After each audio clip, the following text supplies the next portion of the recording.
Students, now today we are going to start Unit 3 and first two unit of macroeconomics we have completed. In second unit we discuss about money and banking. So only two chapters, two topics were there.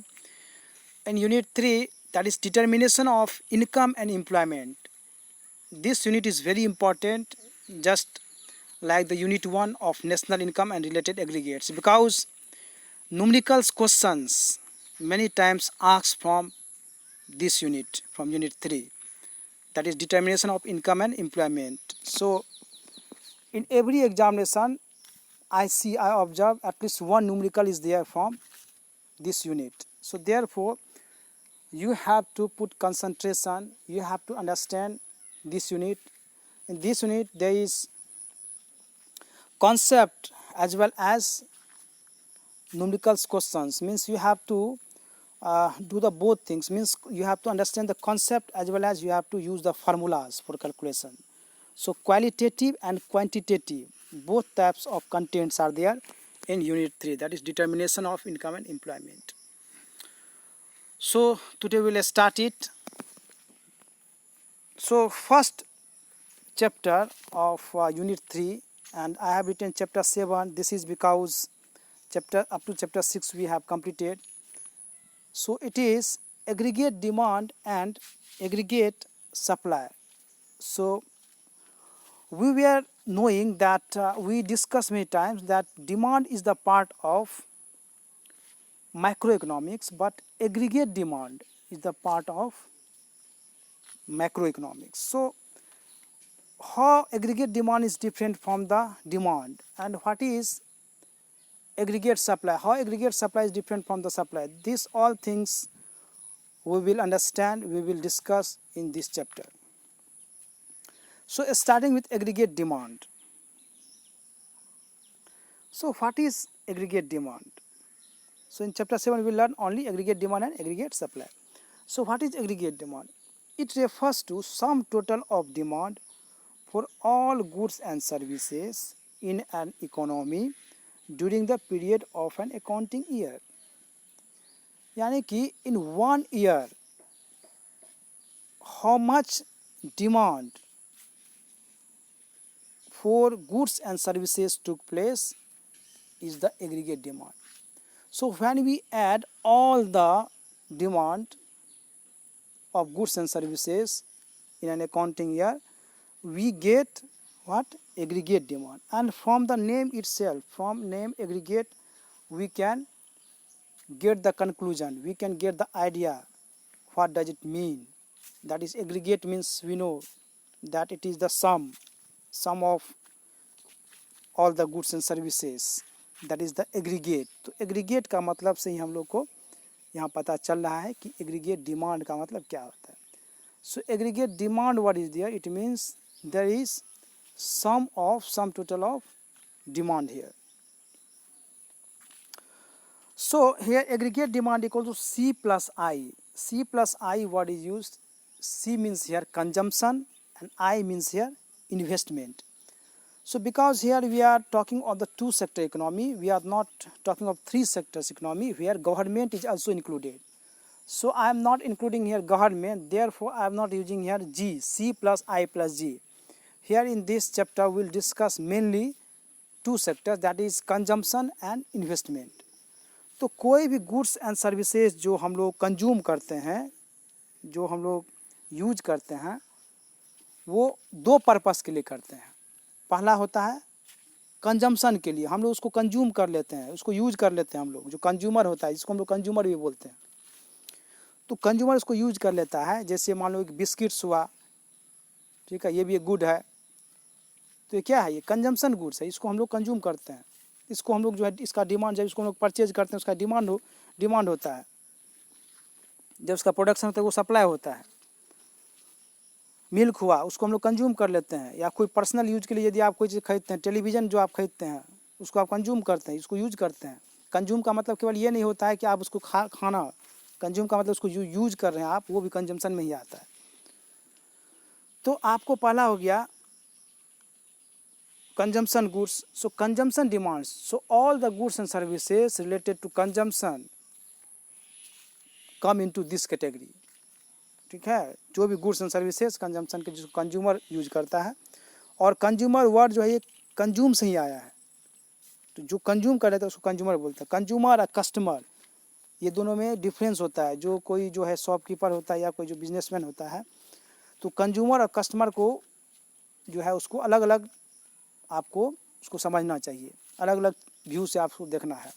Consume मतलब जो उसको consume कर लेता है, customer में जो है आ जाएगा आपको जो उसको कंज्यूम कर लेता है, एज वेल एज जो उसको प्रोडक्शन के लिए यूज करता है, इन्वेस्टमेंट जो करता है, वो सब जो बिजनेसमैन हो गया वो जो है आपको कस्टमर हो गया। यानी कि वो ना केवल कंज्यूम कर लेता, कोई चीज़ खरीदता है कहीं से, तो जो जहाँ से खरीदता है तो उसका वो कस्टमर हुआ, क्योंकि वो ना वो कंज्यूम करने के लिए अपना खुद जो है कंज्यूम करने के लिए नहीं वो सामान खरीदा, गुड्स खरीदा, बल्कि उसका फर्दर प्रोडक्शन होगा, इन्वेस्टमेंट करेगा वो।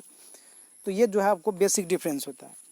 सो it is so C plus I, so aggregate demand equal to क्या हुआ, आज हम लोग क्या सीखे, aggregate demand equal to C plus I. इसको आप जो है दिमाग में बैठा लेंगे, इस चीज़ को दिमाग में इसको जो है डाल लेना है, क्योंकि ग्राफिकली इसको जब यूज करेंगे हम लोग, जब क्वेश्चन हम लोग इसका सॉल्व करेंगे, तो ये बहुत ही इंपॉर्टेंट जो है आपको होने वाला है, बहुत ही आपको हेल्प करेगा। तो जो स्टूडेंट्स इस पर जो है थोड़ा सा ये वीक हो जाता है कैलकुलेशन से, उसको ये सब याद रखना कॉन्सेप्ट में, क्योंकि आगे आपको न्यूमेरिकल सॉल्व करने में ये आपको हेल्प करेगा। So aggregate demand equal to AD equal to in short C plus I. C क्या हो गया, कंजम्पशन डिमांड्स, आई क्या हो गया, investment demands, means demand of consumption goods and demand of investment goods, capital goods. So it is aggregate or total expenditure on final goods and services in the economy। और देखिए ये इसको aggregate expenditure भी बोल सकते, इसको aggregate या total expenditure भी बोल सकते हैं। ये सरप्राइज देखिए, इसको एक्सपेंडिचर, टोटल एक्सपेंडिचर यानी कि total demand, aggregate demand is also known as aggregate expenditure. ऐसा क्यों होता है, क्या इसका रीज़न है, क्यों इसको हम लोग बोलते हैं? क्योंकि डिमांड का मतलब क्या होता है, यदि मान लीजिए कि एक मोबाइल जो है मार्केट में आया है, तो उसका डिमांड है या नहीं है, तो डिमांड कैसे करें? यदि हम वहाँ गए खरीदने के लिए, तो कितना डिमांड है उस मोबाइल का, तो जितना हमारे पास में पैसा है उतना डिमांड है। यदि 10,000 जो है 10,000 जो है कोई मोबाइल का यदि कीमत है, और मेरे पॉकेट में उसको खरीदने के लिए 10,000 है, तो उस मोबाइल का डिमांड कितना हुआ, 10,000 हुआ डिमांड उस मोबाइल का। यदि 15,000 का मोबाइल है, उसको खरीदने के लिए मेरे पास में या कोई भी आदमी के पास में, कस्टमर के पास में, कंज्यूमर के पास में पॉकेट में मनी है, पैसा है, उसके बराबर 15,000, तो वो हो गया आपको डिमांड। तो डिमांड ऑफ मोबाइल कितना हुआ, 10,000। डिमांड ऑफ मोबाइल कितना हुआ, 15,000।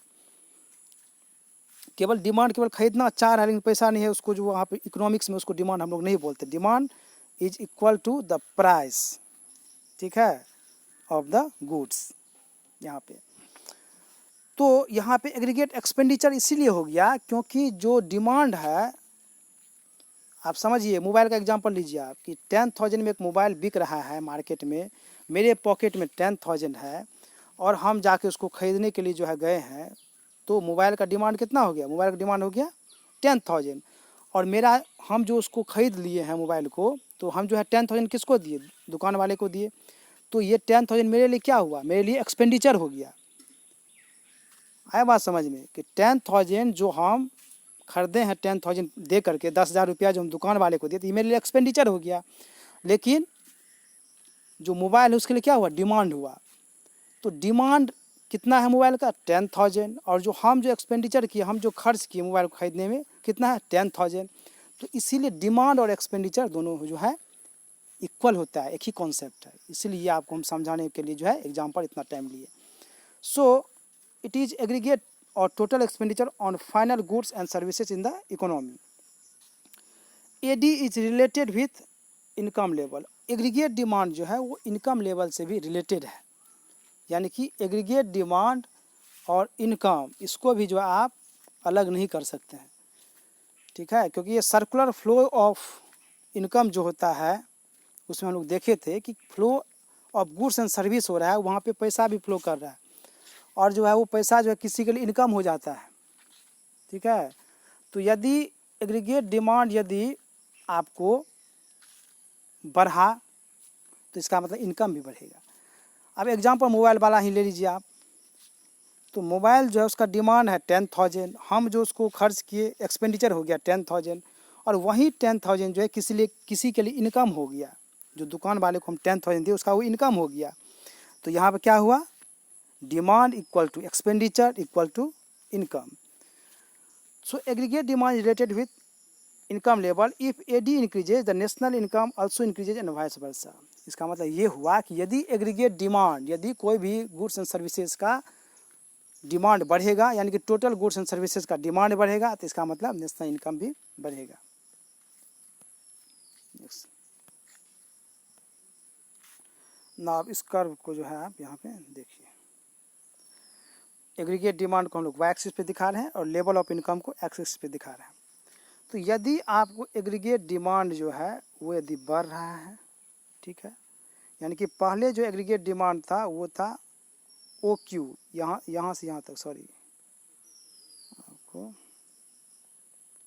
यहाँ से यहाँ तक ओ क्यू था, ठीक है, और आपको जैसी, और जो नेशनल इनकम कितना था, इनकम लेवल कितना था आपको ओ वाई था, यानी कि जब ओ क्यू डिमांड था तो ओ वाई इनकम था। जैसे ही एग्रीगेट डिमांड बढ़ गया, ओ क्यू 1 हो गया, तो इनकम कितना हो गया, ओ वाई 1 हो गया, इनकम भी बढ़ गया। उसी तरह से यदि एग्रीगेट डिमांड घट गया, ओ क्यू 2 हो गया, तो आपको इनकम क्या हो गया, इनकम भी घट गया, ओ वाई 2 हो गया। तो इसका मतलब जो है ये डायरेक्टली रिलेटेड है, यानी कि यदि एक आपको बढ़ रहा है तो दूसरा घट रहा है। इसको ध्यान से आप इसको देख लीजिए। और एग्रीगेट डिमांड का जो कर्व होगा इस टाइप का होगा, ठीक है। इसका मेन कारण है, इसका एक्सप्लेनेशन हम लोग आगे वाले टॉपिक में करने वाले, जब हम लोग कंजम्पशन पढ़ेंगे, कंजम्पशन डिमांड क्या होता है। ये जो आपको ये पोर्शन दिखा रहा है, ये जो एग्रीगेट डिमांड का कर्व इस तरह से नहीं होगा, इस तरह से नहीं होगा। एग्रीगेट डिमांड का जो कर्व है आपको ऐसे ही होगा, इतना गैप रहेगा। इसका कारण है आपको, इसको हम लोग ऑटोनोमस कंजम्पशन बोलते हैं, ठीक है, ऑटोनोमस कंजम्पशन बोलते हैं इसको। सी रेफ, उसके सी के ऊपर में बार जो है दिया जाता है, उससे रिप्रेजेंट होता है, यानी कि इसको हम लोग बोलते हैं ऑटोनोमस कंजम्पशन। ऑटोनोमस कंजम्पशन वो कंजम्पशन होता है कि जब आपके पास इनकम नहीं भी रहता है, जीरो इनकम रहता है, फिर भी आपका कुछ ना कुछ कंजम्पशन करते हैं, चाहे वो कर्ज लेकर के आप कंजम्पशन करते हो, चाहे जो भी कंजम्पशन करते हो, क्योंकि भूखे तो रहेंगे नहीं। तो आपका इनकम जीरो है, फिर भी जो आप खर्च करते हैं, कंजम्पशन करते हैं, इसलिए कंजम्पशन कभी जो है यहाँ जीरो नहीं हो सकता है। और एग्रीगेट डिमांड जो है it is combination of consumption plus investment, ठीक है। तो यदि कंजम्पशन जीरो नहीं हो सकता है, ये पॉजिटिव ही रहेगा, इसलिए जीरो से ऊपर जो है आपको एग्रीगेट डिमांड का स्टार्टिंग होगा। तो इसको हम लोग डिस्कस करने वाले इस चीज़ को। So there is positive relation between them, there is aggregate demand increase with rise in income level. यदि इनकम बढ़ेगा तो एग्रीगेट डिमांड भी बढ़ेगा, क्योंकि यदि इनकम किसी का बढ़ गया तो वो जो है क्या करेगा, उसके पास में पैसा आ जाएगा, तो पैसा आ जाएगा पॉकेट में, तो अब वो जो है कोई चीज़ को खरीद सकता है, तो इससे डिमांड भी बढ़ता है। यानी कि एग्रीगेट डिमांड से इनकम बढ़ता है, और इनकम बढ़ने से एग्रीगेट डिमांड भी बढ़ता है। Therefore the curve has positive slope, इसलिए पॉजिटिव स्लोप है कर्व का। The curve shows positive relation between income and AD as income rises from O Y to O Y 1, AD rises from O Q to O Q 1। ये हम explain कर चुके हैं। So this is all about today's class. Thank you, will see more of this in the coming topic. Thank you. It is all about today's class.